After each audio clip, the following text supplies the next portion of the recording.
zaki ba ai maka wargi idan ka taso dole a bika. In kayo magana cikin fada babu mai tashi ya musaka, domin gaskiya ita ce jari na ka sannan ita ka taka. Shi yasa ka zamo gwanin kowa a cikin kefi mai girma.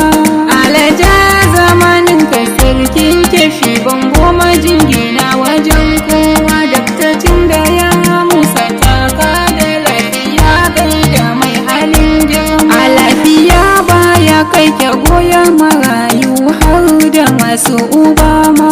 Ka zamo fitila mai kaudadu a wajen dukkan al'umma, sannan ka zamo mafakar talakawa gunsu ba ka nuna kyama. Sha yabo sha ambato sarkin kefi gaishe da gogarma.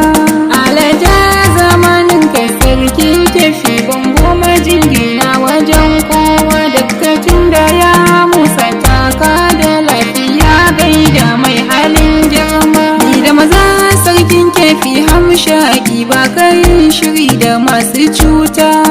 Zuciyarka a wanke fes take kowa ya san ka ba kai keta.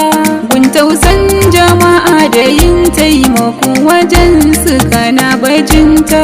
Addu'a ko da yaushe ita muke maka Allah ya daɗa girma.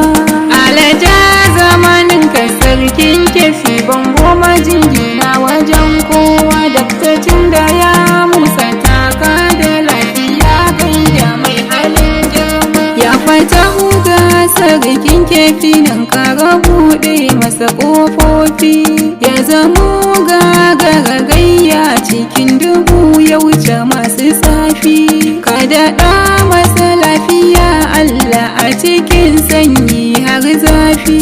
Kunyar duniya karkasa shi ya ganta ilahu har da ta kiyama.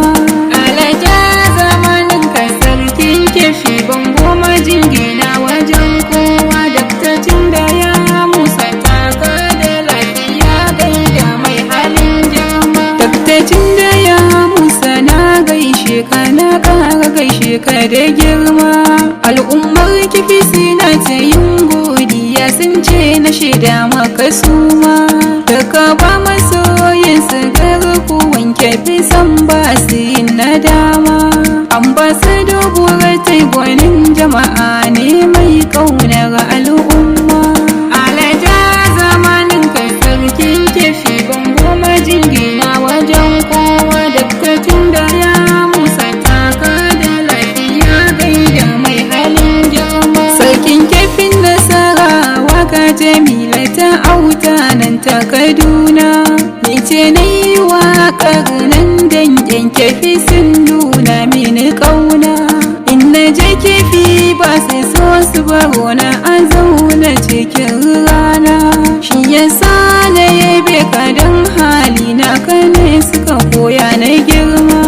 Alaja zamanin ka sarkin kefi bango majingina wajen kowa. Daktacin da ya musa taka da lafiya gaida mai halin girma. Alaja zamanin ka sarkin